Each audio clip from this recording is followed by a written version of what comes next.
आता होता आधा भोला। ये ले भोंदा, कल तू मेरा बगीचा साफ किया था ना, इसलिए ये ले तेरा उपहार। थैंक यू फूफा जी। सब कुछ भोंदा को ही देते हैं, मुझे कुछ नहीं। भोंदा को मैं उस खिलौने को मैं तोड़ दूंगा, वरना मेरा नाम भी हंदा नहीं। मेरा खिलौना कितना अच्छा है, ये कार कितना अच्छा चल रहा है। हंदा को एक दे दूंगा। खिलौना लेकर खेल रहा है।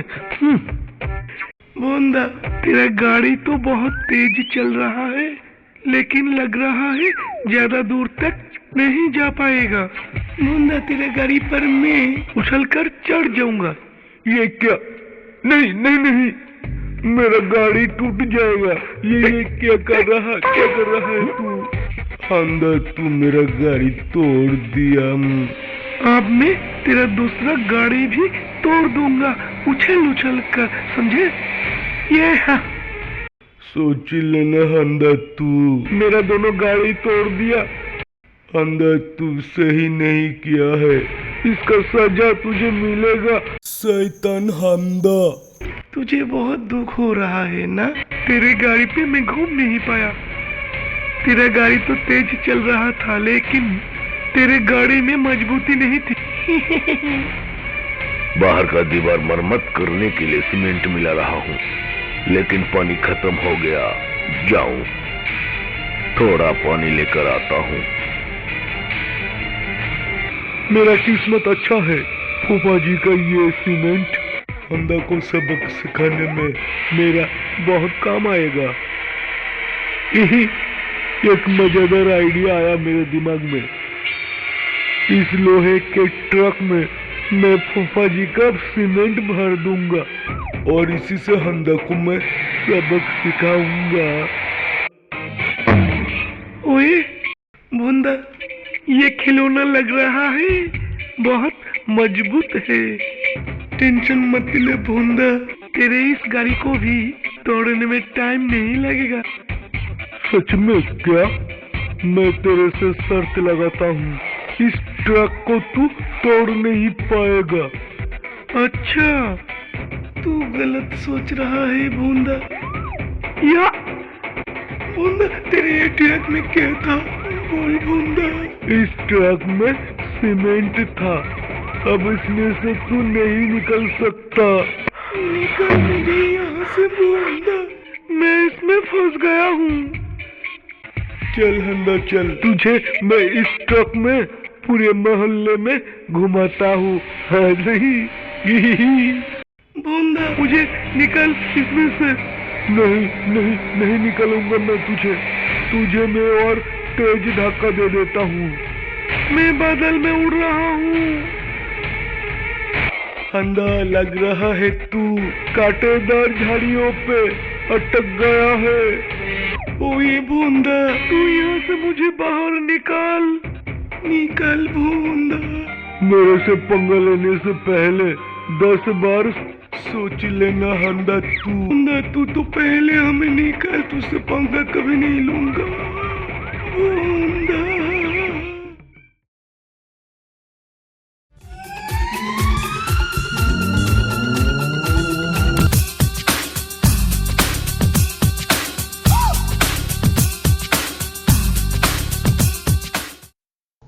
शिवपुर गांव में कितने दिनों से एक तरह का उत्पात शुरू हुआ है।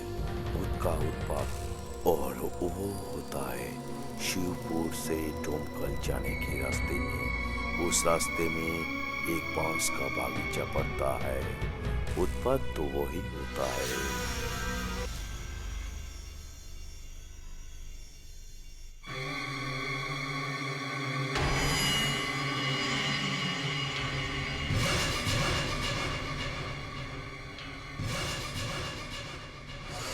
बाप रे बाप।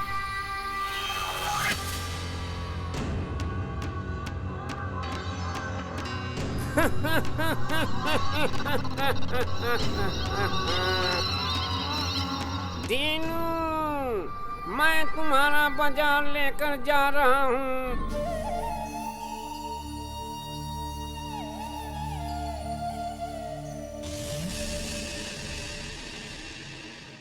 अरे दीनू, तुम्हारा बाजार तो भूत लेकर चला गया। ले गया इसीलिए तो बोले। और उसकी कितनी भयंकर हंसी थी। मैं था तो बच गया, अगर दूसरा रहता तो मर जाता। घटना के कुछ दिन बाद ही एक समय बाजार वाले दिन शाम के समय मधु कुम्हार बाजार से अपना सामान खरीद कर घर की ओर आ रहा था।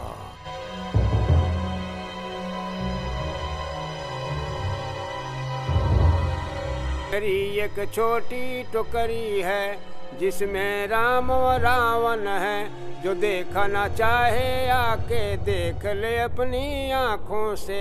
अरे भाई, यह क्या हुआ? इस रास्ते के बीच में बांस कैसे सोए हैं? किसी तरह कूदकर इसके पार चला जाऊं। अरे बाप रे बाप, भूत! राम राम राम राम राम राम राम राम राम राम राम। चलो इस बेटे के पेट में गुदगुदू देते हैं। अरे छोड़ो छोड़ो छोड़ो छोड़ो छोड़ो छोड़ो, लग रहा है लग रहा है लग रहा है, छोड़ो छोड़ो छोड़ो छोड़ो छोड़ो।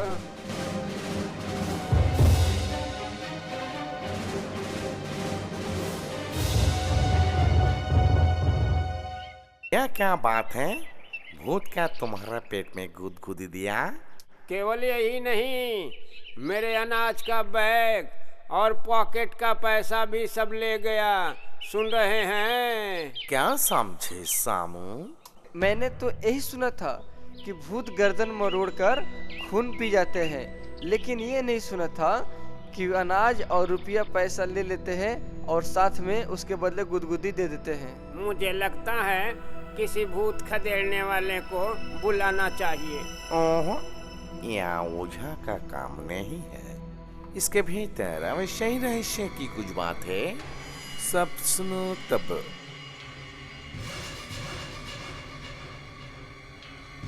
खूब सावधानी से काम करना होगा, ध्यान रखना, समझे? जगह कल शाम के समय में है।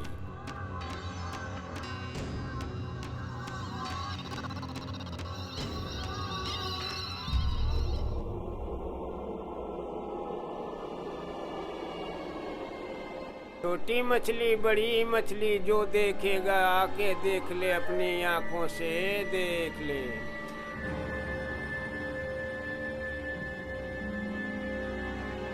जंगाई, हम लोगों को सांख समझी मछली दे जाओ तो कभी नहीं दूंगा। तब मैं तुम्हारी गर्दन मड़ोड़ कर तुम्हारा खून पीऊंगा। अरे कौन है रे? उसके पहले तू बता कौन है? अगर नहीं बोलूं तो हम लोगों के पास चाकू है, छोड़ दो, नहीं तो एक ही वार में।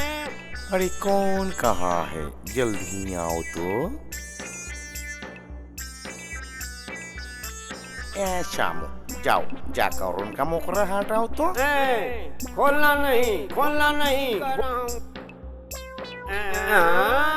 चलो इन लोगों को थाने ले चलो। चलो चलो चलो चलो, हाँ चलो चलो चलो चलो चलो चलो। उसके बाद से ही उस बांस के बागीचे के पास भूतों का उत्पात बंद हो गया। देखिए गोपाल भांड, ये है गोपाल भांड।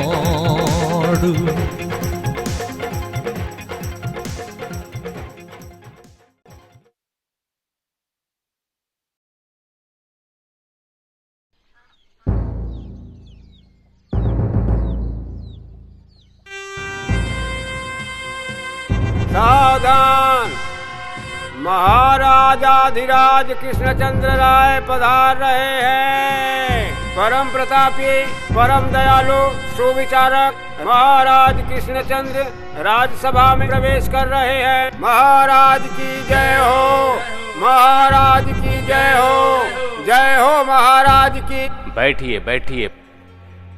कुछ दिनों से मैं सपना देख रहा हूँ कि मेरे कुल देवता मुझसे प्राप्य सम्मान चाहते हैं। यथा योग्य सम्मान नहीं मिलने से मेरे राज्य को छोड़कर चले जाने का डर दिखा रहे। वही सोचता हूँ क्या करूँ। यह तो बहुत बड़ी चिंता की बात है। क्या किया जाए इस समय? इन सभी मामले में गोपाल बहुत बुद्धिमान है महाराज। इससे अच्छा है उससे ही पूछ कर देखें। हाँ सच में यह तो ठीक है। बताओ तो गोपाल क्या किया जाए। और क्या करेंगे महाराज, आप समस्त राज्य में घोषणा करवा दीजिए महाराज। राज्य के सभी लोग सुबह से लेकर शाम तक लगातार जाप और 100 बार कृष्ण नाम का कीर्तन करेंगे एवं प्रत्येक पूर्णिमा को प्रत्येक गृह स्वामी गीता पाठ, रामायण पाठ अथवा 8 पहर कृष्ण नाम का संकीर्तन करेंगे और अपने सामर्थ्य के अनुसार गरीबों को अन्न, वस्त्र, धन, दौलत दान करेंगे। क्या समाधान निकाला है आज तक आपने? हाँ क्यों, मेरी भूल कहाँ हुई है? चारों ओर केवल हरी हरी चिल्लाने से होगा? यह देखो, तुमने मेरी बात ध्यान से नहीं सुनी है। मैं केवल चिल्लाने के लिए नहीं बोला हूँ, दीन दुखियों के लिए जेब से खर्च करने के लिए भी बोला हूँ। हम लोग नहीं सोचेंगे तो कौन सोचेगा? गोपाल कुछ खराब नहीं बोला है। ठीक है, मैं सारे राज्य में ढिंढोरा पिटवाकर आदेश पालन का निर्देश देता हूँ। सुनो सुनो सुनो, परम प्रतापी, परम दयालु, सुविचारक, कीर्तिमान, शांति प्रिय, प्रजावत्सल राजा महाराज कृष्णचंद्र निर्देश दिए हैं कि स्त्री पुरुष समान रूप से प्रत्येक सुबह शाम लगातार जप तप के समय 100 बार कृष्ण नाम का जाप करेंगे। प्रत्येक पूर्णिमा को अपने अपने घर में गीता पाठ, रामायण पाठ अथवा श्री कृष्ण नाम का संकीर्तन एवं उसी के साथ साथ धन दान का आयोजन करेंगे। समझ गए?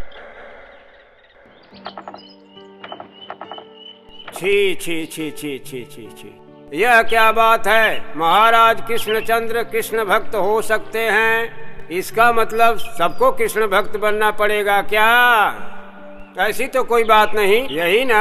यह सब तो ठीक है। यह जो परम काली भक्त रमापद साक्त अरनिक काली कराल बदनी पै पल्लव दायिनी काली कय पल्ल दायिनी, बोले बिना वह पानी नहीं पीता, वह क्या अंत में कृष्ण नाम जप करेगा?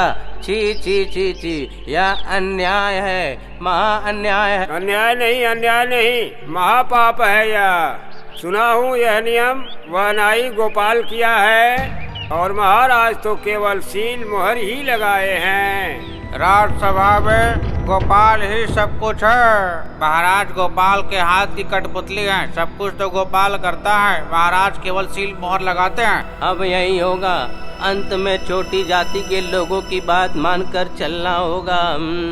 हो ही सकता है, जिसके पास अधिक बुद्धि होती है वही सिंहासन पर बैठता है। यह तो युगों का नियम है। 2 दिनों बाद आप देखेंगे कि महाराज यह नियम करेंगे कि ब्राह्मणों को गोपाल नाई के पांव धोकर पानी पीना पड़ेगा।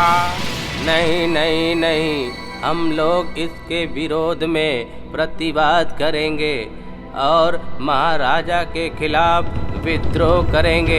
हाँ देख लेना। नहीं नहीं नहीं, धीरे धीरे, इतनी जल्दीबाजी मत करिए आप लोग। इसका मतलब तो सुनिए आप।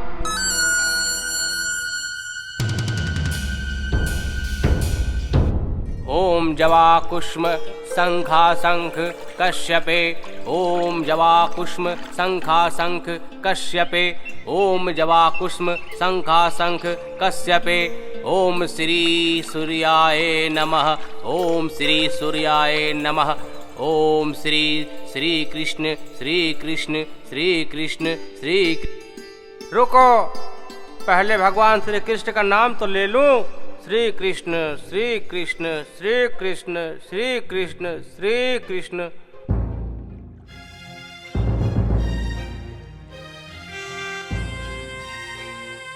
महामंत्री हवु चंद्र, राज्य में सब कृष्ण का नाम जप रहे हैं तो हाँ महाराज, राज्य में सभी कृष्ण का नाम जप कर रहे हैं, यहाँ तक कि गोपाल भी अपना।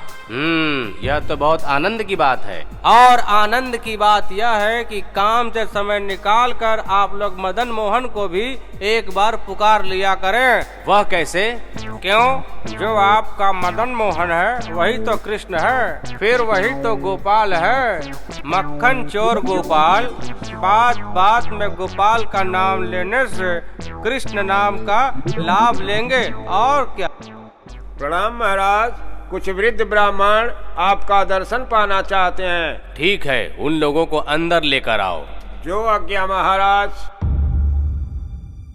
हठात राज्यसभा में ब्राह्मणों का आगमन। महामंत्री, राज्य में कोई अन्याय या अत्याचार हुआ है? नहीं नहीं महाराज। प्रणाम महाराज। क्या बात है ब्राह्मण देव? महाराज, कल रात में मैंने एक स्वप्न देखा था। स्वप्न? कैसा स्वप्न, जरा बताएं। ठीक है, इस स्वप्न के बारे में हमें सोचना होगा। नहीं महाराज, यह बात नहीं है। स्वप्न देखा कि हम लोग सभी नगरवासी, यहाँ तक कि स्वयं आप भी, जो जहाँ अपने घर में नाम संकीर्तन कर रहा है, ठीक उसी समय हम लोगों के सामने स्वयं नारायण देव आ गए। हम लोगों का तिरस्कार किए और बोले, हे मूर्खों, जो अपने घर में हैं उनके लिए नाम संकीर्तन में कोई बाधा नहीं, किंतु जो रास्ते में यात्रा पर हैं वे कैसे नाम संकीर्तन करेंगे? वे भी नाम संकीर्तन कर सकें, ठीक रास्ते रास्ते पर कुछ भगवान कृष्ण के मंदिर स्थापित करवाने की व्यवस्था करें और इन मंदिरों के लिए एकमात्र अर्थ प्रदान करने वाली होंगी महाराज कृष्णचंद्र राय की विधवा बुआ जी। एवं मेरे कथनानुसार उनके दिए गए अर्थ से अगर मंदिर तैयार नहीं हुआ तो, एवं मंदिर तैयार करने में कोई भी विलंब हो, तब यह नगर और नगरवासी संपूर्ण रूप से ध्वंस हो जाएंगे। हाँ महाराज, यही स्वप्न मैंने भी देखा। तब तो बहुत चिंता की बात है। कोई चिंता की बात नहीं है महाराज, मैं खुद जाकर आपकी बुआ जी से अर्थ लाऊंगा। क्या बुआ जी के पास पैसे नहीं हैं? नहीं नहीं नहीं नहीं नहीं नहीं नहीं नहीं, ऐसी बात नहीं है। क्या बात करते हो? बुआ जी के पास पैसे बहुत हैं, लेकिन बुआ जी बहुत कंजूस हैं। आप उनसे पैसे नहीं ला सकते हैं लगता है। ठीक है, देखता हूँ। क्या? मंदिर बनाने के लिए पैसे? वो भी 10-5 रुपए नहीं, पूरी 500 रुपए? नहीं नहीं नहीं, मैं नहीं दूंगी। लेकिन भगवान नारायण खुद स्वप्न दिखाए हैं। ए लो, इनकी बात सुनो। भगवान विष्णु का खा पी के काम नहीं है क्या, जो गांव के एरो गैरो नथु गैरो को सपने दिखा रहे हैं? जिसका पैसा है उसको नहीं। जाओ यहाँ से, नहीं दे रही मैं पैसे, जाओ।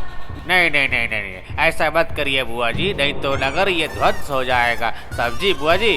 उससे मुझे फर्क नहीं पड़ता। जब नारायण सपने में बताए हैं कि मंदिर बनाना है, तो फिर सही सही समय बता देंगे कि गांव कब ध्वंस होगा। तब मैं वो समय सबको बता दूंगी, ताकि सब अपने बाल बच्चे उटली पुटली लेके कहीं और चले जाए और जाने में तकलीफ भी ना हो। और तुम भी कान खोल के सुनो, एक बात हमेशा याद रखना, भगवान मनुष्य को जन्म दिए हैं उनके साथ लीला खेला करने के लिए। अगर सबको ध्वंस कर देंगे तो लीला खेला किससे करेंगे? हाँ, जाओ यहाँ से फटाफट निकलो, मुझे बहुत काम है। चलो निकलो यहाँ से, जाओ।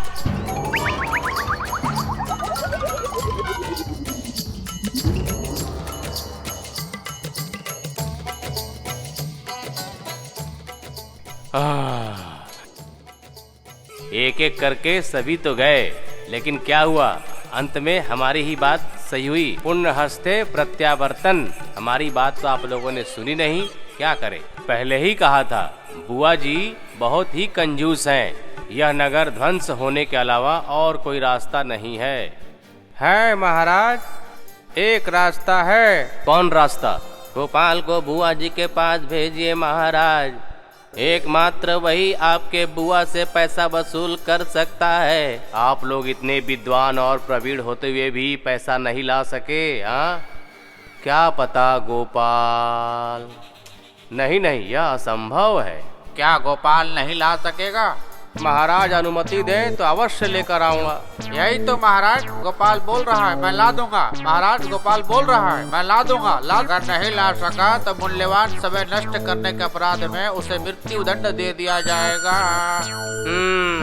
इतनी देर बाद मंदिर बनाने का तात्पर्य समझ में आया। मुझे मुश्किल में फंसाने की साजिश। रुको, ऐसा जाल में फंसाऊंगा ना, जिंदगी भर याद रखोगे। डर गए न क्या? सोच रहा हूँ अगर पैसा लेकर नहीं आ सका तब तो मुझे मृत्यु दंड दे दिया जाएगा, और अगर पैसा लेकर आ गया तब पुरस्कार में मुझे क्या इनाम मिलेगा? अगर तुम ला दिए तो मैं अपना बहुमूल्य अंगूठी और हार पुरस्कार में दूंगा। नहीं महाराज, आपसे उपहार में हीरे जवाहरात मोती बहुत पाया हूँ, इसलिए इस बार नया कुछ उपहार दें। नया उपहार मतलब? हाँ महाराज, नया उपहार। तो सुने, क्या तुम्हारा नया उपहार है? नया उपहार यही है कि महामंत्री को मेरा मान हानि करने के अपराध में दंड मिलेगा। वाह वाह वाह वाह वाह, काम न करने पर तुम्हारा मान हानि होगा। क्या बात करते हो। महाराज, मैं वादा करता हूँ अगर गोपाल आपके बुआ जी से 500 रुपए अदाय कर ले आएगा तो मैं पूरे सभा में कान पकड़कर उठक बैठक करूँगा, तब तो तुम्हारी मान हानि नहीं होगी। हाँ, अब क्या और कुछ चाहते हो तो वो भी बोलो। गोपाल? हाँ भाई, बचेगी बचेगी। तो महाराज अब मैं चलूँ?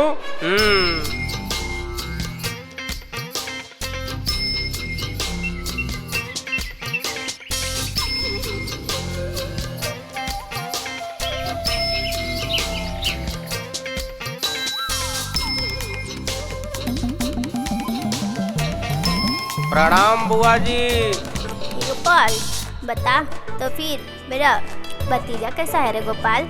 सुंदर, बहुत सुंदर। अच्छा, तू? ठीक नहीं है बुआ जी, ठीक नहीं है। एक अर्जी लेकर तुम्हारे पास आया हूँ। अर्जी? कैसा अर्जी? देख गोपाल, कान खोल के सुन ले। मंदिर का पैसे मांगने आया है तो फिर डंडा उठा के मारूंगी, समझा? दूर दूर, मैं तो खुद परेशान हूँ और आप पढ़िए मंदिर के पीछे। तुझे क्या हुआ है रे, बता। कल रात मेरे पेट में बहुत दर्द हुई और वैद्य जी आए थे और देखने के बाद बोले, बाबू तुम्हारा जाने का समय हो गया है। ये क्या, कहाँ? जमराज के घर। ओहो, ये सुन के बहुत ही तकलीफ हो रही है। तेरा उम्र ही क्या हुआ है? घर में इतनी सुंदर नई नवेली दुल्हन है और 2 छोटे छोटे बच्चे हैं। उन लोगों को छोड़ के तू इतना जल्दी स्वर्गवास हो जाएगा, और मैं एक विधवा बूढ़ी अभी तक जिंदा हूँ। कृष्ण भगवान की इतना पूजा करती हूँ, उनको तेरे पे दया नहीं आती? नहीं नहीं बुआ जी, संसार में आपकी बहुत जरूरत है। कुछ दिन बाद मैं मर जाऊंगा और मरने से पहले चाहता हूँ कि अपने बीबी बच्चों को आपके पास रख दूं। क्या? क्यों? आप हमारे महाराज की बुआ हैं, आप बहुत धनवान हैं। आपके पास रहने से हमारे बीबी बच्चे भोजन बिना तो नहीं मरेंगे। हाँ। बाप रे, एक नहीं वो भी 3-3। मेरा तो पूरा दिवाला निकल जाएगा। नहीं नहीं, मैं नहीं रखूंगी। क्या बुआ जी, नहीं रखेंगी? नहीं गोपाल, कैसे रखूंगी मैं? रिश्ते में मैं तो राजा की बुआ हूँ, मगर मैं बहुत गरीब हूँ, बहुत गरीब। मैं तो खुद ही सही से खा नहीं पाती, तो उसमें तेरा परिवार क्या रखूंगी? नहीं नहीं, मैं जिम्मेदारी नहीं ले सकती हूँ। ये हमारी अंतिम इच्छा है बुआ जी। माफ कर गोपाल, तेरे इस शेष इच्छा की वजह से मैं स्वर्गवास हो जाऊंगी। तेरी कोई और इच्छा हो तो बता, मैं सोचूंगी। बुआ जी, मेरी और एक अंतिम इच्छा है बुआ जी। मरने से पहले आपके हाथ से बना भोजन खा कर मरे। लेकिन गोपाल, मैं तो एक विधवा औरत हूँ और कृष्ण भक्त भी हूँ। मैं तो संपूर्ण निरामिष आहार खाती हूँ, क्या तू खाएगा? चलेगा चलेगा, खूब चलेगा। आपके हाथ से बना हुआ चावल, दाल, सब्जी, खीर, पनीर की सब्जी, मटर पनीर, आलू दम। तो फिर ठीक है, मैं तेरी पसंद का चावल, दाल, सब्जी, गोभी का सब्जी, पनीर का सब्जी, मटर का सब्जी और उसके साथ साथ तेरे लिए बनाऊंगी खीर। जरूर खाऊंगा, जरूर खाऊंगा।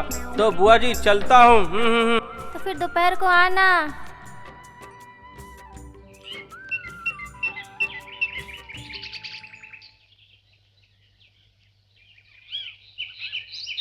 ओ लक्ष्मी, बन गया भोजन? जी हाँ जी, ला रही हूँ। ये लीजिए, पकड़िए। वाह, बहुत अच्छा सुगंध है। तो चलता हूँ लक्ष्मी। हाँ, ठीक से जाइएगा। जय माता जी, जय माता जी। बुआ, ओ बुआ, बुआ, ओ बुआ जी। बुआ जी खाना खा रही हैं। मुझे बोली है कि आप आइएगा तो घर में अच्छा से बिठाए। ठीक है, तब अंदर चलो। प्रणाम बुआ जी। आ गोपाल आ, देख मैं तेरे लिए अपने हाथों से खाना बनाई हूँ और मैं खा ली हूँ। अब आ, तू बैठ। बैठता हूँ बुआ जी। तो खाने के लिए चावल, दाल, खीर, पनीर की सब्जी, आलू दम। आहा, जी ललच रहा है। तो फिर तू खाना शुरू कर, मैं हाथ धो के आती हूँ।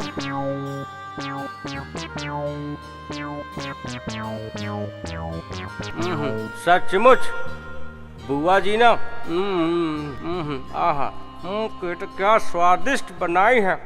पनीर की सब्जी, आहा। खा ले, आराम से खा ले तू। खाऊं खाऊं खाऊं खाऊं। पनीर की सब्जी खा के देख तो कैसा हुआ है। इसी को बोलते हैं ब्रह्मास्त्र। और बुआ एकदम परास्त।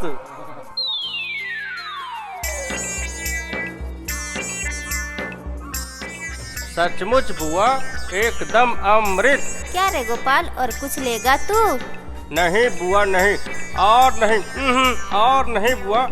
अगर पेट में थोड़ी सी जगह रहती ना तो पनीर की सब्जी और खीर और लेता। जो बना है ना एकदम अमृत। क्या बोला? पनीर झींगा? हाँ बुआ, पनीर झींगा ना बहुत स्वादिष्ट है। क्या उल्टा पुल्टा बोल रहा है तू? वो तो सिर्फ पनीर का सब्जी था। बुआ जी विश्वास नहीं हो रहा है ना? एक काम कीजिए, आप अपने घर के नौकरानी को बुलाइए और इसको दिखाइए। नहीं, इसमें दासी को बुलाने की क्या बात है? वो जाने दो ना। वो क्या है ना, तालाब के पानी से खाना बनाई थी ना, इसीलिए शायद पानी के साथ साथ झींगा मछली आ गया। पानी छान लेती तो अच्छा होता। तो फिर रहने दो ना बेटा, बाहर किसी को मत बताना। नहीं बुआ जी, नहीं, मैं मृत्यु पथ पर अग्रसर होने वाला पथयात्री हूँ। अगर इस बात को छिपा लूँ तो मेरी क्या दशा होगी जानती हो बुआ तुम? बोलो बोलो बोलो। अच्छा ठीक है, मैं तुम्हें 2 रुपए दूंगी। हाँ ना ना ना ना ना ना ना ना ना, रिश्वत, झूठ बोलने के लिए रिश्वत? नहीं नहीं नहीं नहीं नहीं, यह मुझसे नहीं होगा। महाराज अगर पूछेंगे मैं आपके घर से क्या खाकर आया हूँ तो मैं उनसे झूठ एकदम नहीं बोलूँगा। बुआ, समझी? ये क्या, पूरा सत्यानाश हो जाएगा मेरा। कोई उपाय निकाल गोपाल। ना ना ना ना ना ना बुआ जी, ना ना, मत रोइए। रिश्वत लेकर झूठ नहीं बोलूँगा। आप हमें इतना प्रेम से स्वादिष्ट भोजन खिलाएं तो क्या मैं आपके लिए रिश्वत लेकर झूठ नहीं बोलूँगा? बोलूँगा जरूर। ठीक है, तो फिर बता तू कितना लेगा? पूरे 1000 रुपए। हाँ, ये क्या, इतने पैसे मैं कहाँ पाऊंगी गोपाल? मैं तुझे 100 रुपए देती हूँ गोपाल। 800, 200, 750, 250, 700, 300, 600, 400। अच्छा बुआ जी, अब मैं चलता हूँ, महाराज के पास भी जाना है, घर भी जाना है। इस वक्त भतीजे के पास क्यों जाएगा बेटा? महाराज बोले थे घर जाते समय एक बार जरूर देखा करना, क्या खाया क्या नहीं खाया, ये सब तो महाराज को बताना पड़ेगा। ओहो, गुस्सा मत हो बेटा, तेरा भी बात नहीं मेरी भी बात नहीं। एक काम करो, 500 रुपए ले लो तुम। ठीक है, दीजिए। दे रही हूँ, ये ले। पूरा 500 रुपए है, गिनना है तो गिन ले। यह क्या बोलती हैं बुआ जी, कुछ सामान्य रुपयों के लिए आप झूठ बोलेंगी? आप हमारे महाराज की बुआ हैं। चलता हूँ बुआ जी। चलता हूँ बुआ जी, चलता हूँ। हाँ।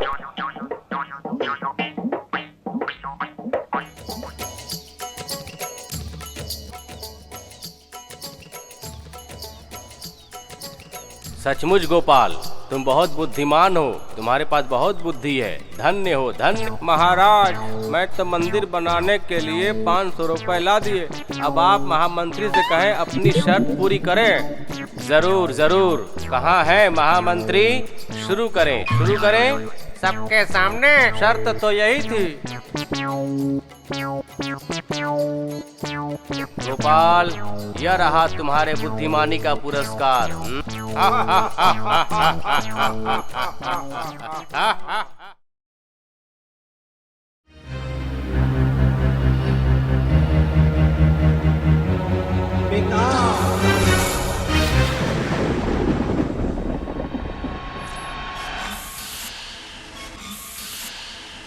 महाराज विक्रमादित्य, मैंने सुना है कि आप बहुत विद्वान और बुद्धिमान हैं, लेकिन आप चुपचाप मुझे बुद्धू जैसा कंधे पर लाद कर ले जा रहे हैं।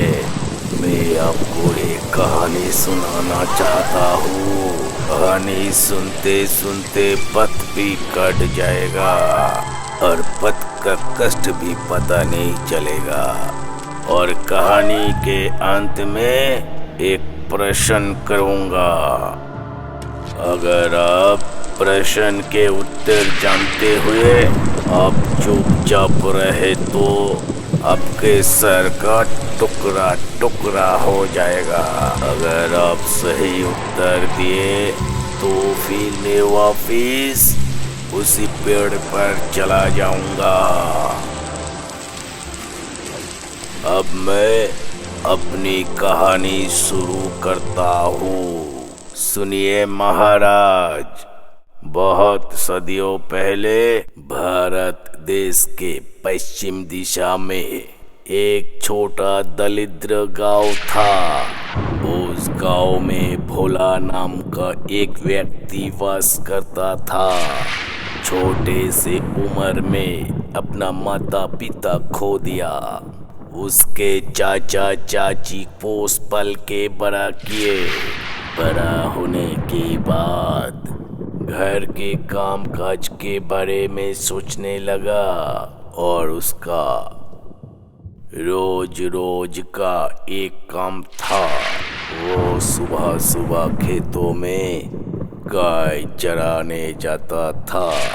घर वापिस आके उसी गाय का दूध बाजार में बेचने जाता था। उसका दोस्त और चाचा का बेटा तीनों एक साथ रहते थे। रोज रोज की तरह एक दिन सुबह सुबह में कल्लू, ये कल्लू, जल्दी कर भाई, बड़ा देर हो रहा है। भैया आप एक काम कीजिए, रसोई घर में जाकर माँ से खाने का पुटली ले लो, तब तक मैं गाय को चारा दे देता हूँ। ठीक है जल्दी जा। चाची जल्दी दीजिए, जल्दी। ये ले पकड़। उफ, कितना चिल्लाता है। चलता हूँ। सावधानी से जाना, ज्यादा देर मत करना। शाम से पहले लौट आना। हाँ हाँ। जय माता रानी। चल चल चल चल। भैया भैया, इन्हें मैं छोड़ दूं? हाँ हाँ हाँ, छोड़ दे छोड़ दे। सुन, तू यहाँ बैठ के इन्हें देख, कहीं जाना मत। मैं पेड़ पे बैठता हूँ, जरूरत हो तो बुलाना। ठीक है, आप जाइए।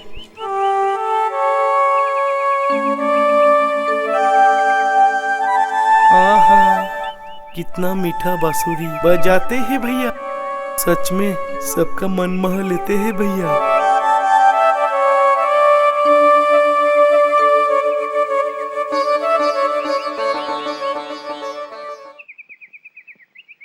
ये क्या, बछड़ा नहीं दिख रहा है? कहाँ गया वो? क्या होगा अब? भैया भैया भैया, क्या हुआ रे? भैया, अब क्या होगा? क्या मतलब? क्या हुआ है बताएगा? बछड़ा नहीं मिल रहा है। तू किसी काम लायक नहीं है। सही से देखा है तू? हाँ, चारों तरफ देखा हूँ, नहीं मिला, नहीं मिला, नहीं। क्या होगा भैया? माँ को पता चलेगा तो क्या होगा? चुप हो जा, चुप हो जा। सुन, तू सारा गाय लेके घर जा। ये देखो, जा, शाम होने वाला है। ठीक है। सच में? कहाँ गया बछड़ा? चारों तरफ ढूंढा हूँ, कहीं नहीं मिला। दीनू चाचा, चाचा। क्या रे भोला, क्या हुआ है? आज खेत में नहीं गया? खेत से तो आ रहा हूँ चाचा। क्या हुआ रे? क्या बताऊं, बछड़ा नहीं मिल रहा है। कहाँ गया? पश्चिम के शमशान के तरफ तो नहीं गया? हाँ, क्यों? वहाँ पे क्या है? नहीं नहीं, कुछ नहीं, कुछ नहीं। क्या है चाचा जी? बोलिए ना, बोलिए ना। बहुत परेशान हूँ, उन गाय से तो संसार चलता है। अगर वो सभी सुना हूँ उस शमशान के तरफ एक डायन रहती है। कोई भी पशु उधर जाता है तो दोबारा वो वापस नहीं आता, सब वो डायन खा लेती है। धत, क्या बोल रहे हैं आप? हाँ, विश्वास नहीं है ना? तुम लोग आजकल के लड़के किसी चीज पे विश्वास नहीं करते, जो अच्छा लगे वो करो। डायन, धत, झूठे कहीं के। वहां जाके देखता हूँ। अच्छा, एक बार जाके देखना चाहिए। हर जगह ढूंढ लिया, वहां भी जाके देखता हूँ। हाँ, जाके एक बार देखता हूँ। कहाँ क्या है? कुछ भी तो नहीं दिख रहा है। बछड़ा शायद यहाँ नहीं आया होगा। लौट जाता हूँ। हाँ?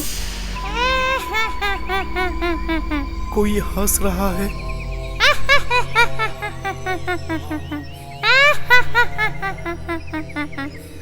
आज महाभोज होगा, महाभोज। इधर से ही आ रहा है, जाके देखता हूँ।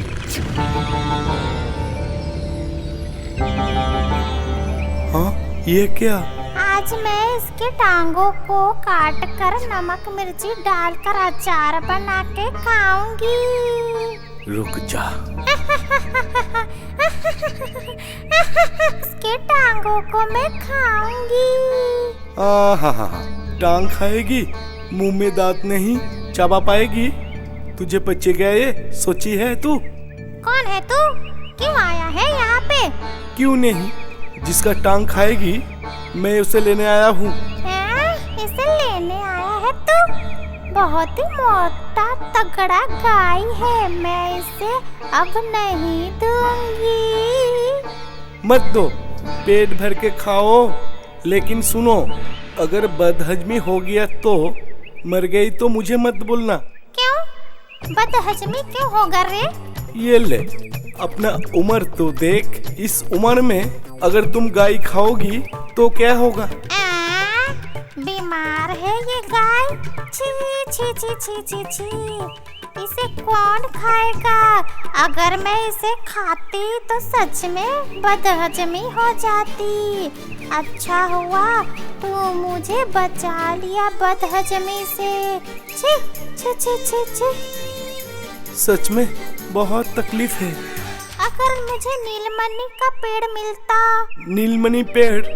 वो कैसा पेड़ है? ये क्या तुझे नहीं पता है? उस नीलमणि के पेड़ के पत्ते को खाने से दोबारा जवान हो जाते हैं, अमर बन जाते हैं। सच में? कहाँ है वो पेड़? उस पंचशिखर पहाड़ के बीच में एक बहुत ही धनी राज्य है। उस राज्य का नाम है नील रतनपुर। उसी राज्य में है वो नीलमणि पेड़, समझे? तुम क्यों नहीं ला रही हो? कैसे मैं जाऊंगी? बोल बेटा, इस बूढ़े उम्र में क्या उतना दूर जाया जाता है? सुन बेटा, तू अगर मुझे वो पेड़ लाके दे देगा तो मैं तेरे गाय को छोड़ दूंगी, दे दूंगी मैं तुझे। बोल बेटा, जाएगा ना तू? बोल बोल बोल बेटा। ठीक है बूढ़ी माँ, कोशिश करके देखता हूँ। तो फिर मैं चलता हूँ। सुन मेरी बात, वहाँ क्या तू खाली हाथ जाएगा? तू नहीं जानता है, उस पथ में तुझे एक राक्षस मिलेगा, समझा? हाँ, राक्षस? हाँ, सुन। ये ताबीज जब तक तेरे गले में रहेगा तब तक तुझे कोई भी शक्ति छू नहीं सकती। ले ताबीज। धन्यवाद। अब मैं चलता हूँ, बहुत दूर जाना होगा। जा बच्चा जा। उफ उफ उफ, कितना दूर है पंचशिखर, ना जाने और कितना दूर है। आगे बढ़ता हूँ, उसके बाद देखूंगा।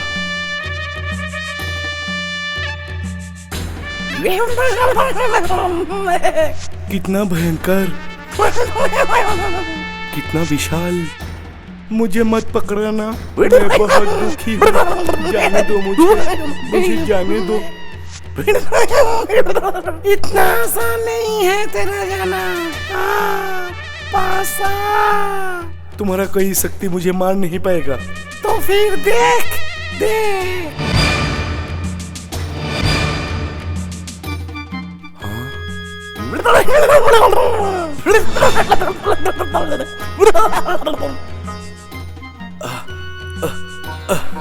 आश्चर्य, सच में तो मेरा कोई शक्ति तुझे चोट नहीं पहुंचा पा रहा है। क्या है तेरे पास जो मेरा कोई शक्ति तुझे चोट नहीं पहुंचा रहा है? ये दिव्य ताबीज, इसके वजह से ही तुम मेरा कुछ बिगाड़ नहीं सकते। ठीक है, मैं तुम्हें जाने दूंगा अगर तुम मुझे वो ताबीज दे दोगे तो। ठीक है, ये लो। तुम तो अच्छे लड़के हो, ये ताबीज तुम्हारे पास रहेगा तो मैं तुम्हें कुछ नहीं कर पाता। ये जानकर भी तुम मेरे एक बार कहने से तुम ताबीज दे दिए, इसलिए मैं तुम्हारा मदद करूंगा। बोलो, इस पथ में तुम कहाँ जाओगे? पंचशिखर के पहाड़ के बीच एक राज्य है, उस राज्य में नीलमणि पेड़ है, उस पेड़ को लाने ही जा रहा हूँ। पंचशिखर पहाड़ पर पैदल जाना संभव नहीं। रुको,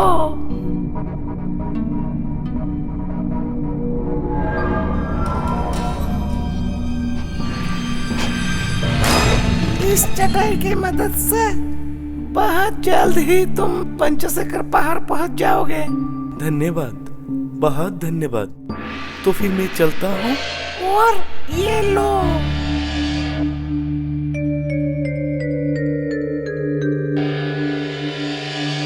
क्या होगा इससे? इस लोटे के पानी को साथ में रखो, पत में काम आएंगे। धन्यवाद, अब मैं चलता हूँ।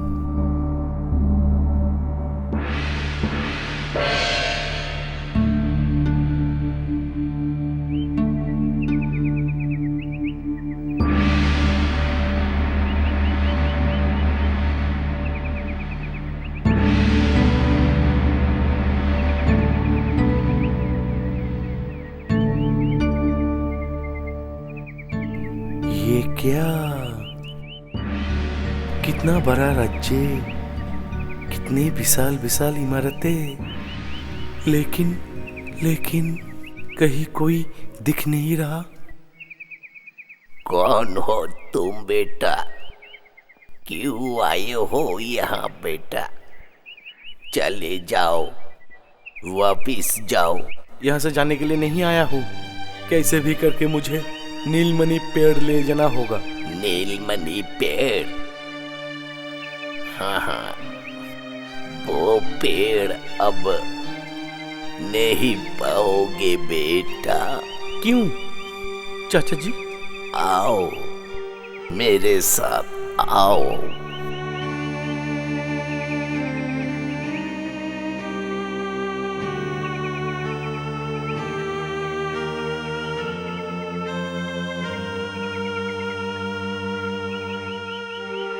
क्या है वहाँ? उस आग के चारों तरफ जितना पत्थर दिख रहा है वो सब पत्थर नहीं है। ऋषि वर के अभिशाप से मेरा मंत्री, सेनापति, मेरी पत्नी और बच्चे सब पत्थर बन गए हैं। उस आग के बीच में वो दिव्य नीलमणि पेड़ है। हाँ, लेकिन ऐसा कैसे हुआ? वो नीलमणि पेड़ मेरे पास था। मैं पूरा जिंदगी अमर बन के रहता। इसी अहंकार से मैं प्रजा पे बहुत अत्याचार करता था। एक दिन ऋषिवर मेरा अन्याय अत्याचार पर विरोध किए मुझे समझाने आए। मैं उनकी बातें ना सुनकर उनका अपमान किया। ओ इसलिए ऋषि वर अपने अभिशाप से आज हमारा ये हालत है। मैं देखता हूँ कुछ कर पाऊंगा कि नहीं।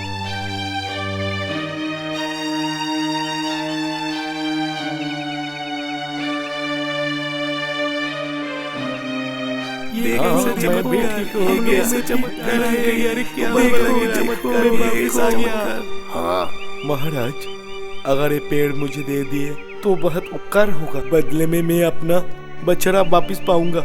जरूर बेटा, जरूर ले जाओ। इस पेड़ की अहंकार से मैं सब कुछ खो दिया था। महाराज, बहुत बहुत धन्यवाद आपका। आ गया तो लेके आ गया। दे मुझे दे।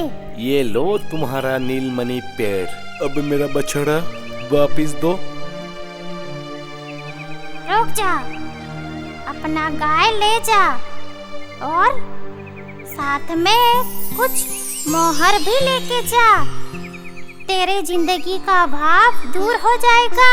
नहीं बुढ़ी माँ, मेरा ये बछड़ा ठीक है। वो मोहर मुझे नहीं चाहिए। मैं चलता हूँ। यह मोहर ना लेकर भोला बहुत ही बेवकूफी किया है ना महाराज। अगर वो मोहर ले लेता तो उसके पूरे जिंदगी में अभाव नहीं होती। ये तो बहुत ही बेवकूफी वाला काम किया है ना महाराज। बोलिए।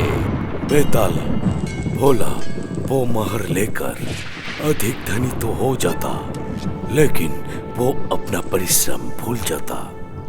इसीलिए वो मोहर नहीं लिया।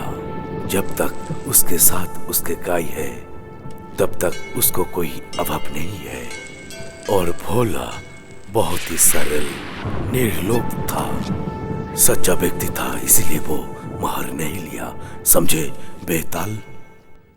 महाराजा बिल्कुल सही उत्तर दिए हैं, इसीलिए मैं फिर से उसी पेड़ पर वापिस जा रहा हूँ महाराज।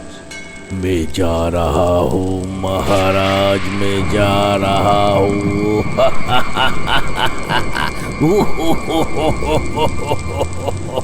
ये